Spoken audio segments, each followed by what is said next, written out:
В това видео ще поговоря за боси обувки и какво ги прави боси. Нека да отговорим на този въпрос. Какво са боси обувки? Босите обувки са специален вид обувки, проектирани така, че да се намесват минимално в естественото движение на краката, като им позволяват да функционират така, сякаш сте боси и същевременно ги защитават адекватно.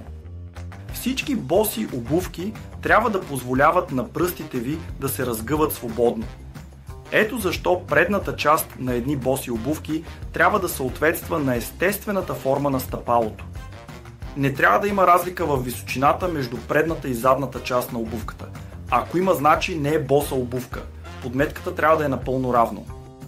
Всички боси обувки не трябва да имат опора, а омекотяването трябва да е възможно най-малко. Подметките на босите обувки обикновено са от 6 до 8 мм, а някои стигат до 3 мм и често имат много малко омекотяване. Истинските боси обувки могат да се усукват настрани и напълно да се сгъват. Тази гъвкавост им позволява да се адаптират към краката ви и да не ограничават естествения им обхват на движение.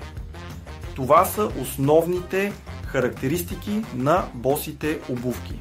Харесайте и споделете това видео, за да може повече хора да научат какво са боси обувки. Да не забравяйте да се абонирате за YouTube канала на Боси обувки.